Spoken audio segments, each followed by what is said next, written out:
মদিনার বাজার দিয়ে নবীজি যাচ্ছেন, নবীজির একটা ওট পছন্দ হয়েছে। তো নবী ওটের মালিকের কাছে গিয়ে জিজ্ঞেস করলেন, ভাইয়া এই ওটটার দাম কত?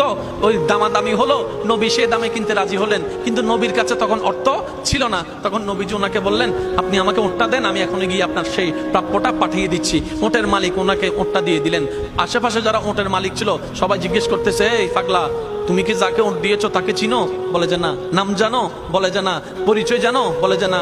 ঠিকানা জানো? না। তো তুমি যে ওটটা দিয়ে দিলা, উনি যদি ওটার টাকাটা না ফাটায় তখন তো তুমি লসের মধ্যে চলে যাবা। সে ওটের মালিক বলে, এত সুন্দর নুরানি চেহারাওয়ালা কখনো বাটপার হতে পারে না, কখনো চিটার হতে পারে না, কখনো মিথ্যুক হতে পারে না। ওনার চেহারা দেখেই তো আমি ওট বিক্রি করার আগে মনটাই বিক্রি করে দিয়েছি, মনটাই বিক্রি করে দিয়েছি, মনটাই বিক্রি করে দিয়েছি। তোমরা যাই বলো, আমার মন বলে উনি আসবেই আসবে, টাকাটা পাঠাবে পাঠাবে। এই কথা বলতে না বলতে কিছুক্ষণ পরে নবীজির একজন সাহাবা এসে বলছেন, একটু আগে একজন ওট নিয়ে গিয়েছেন।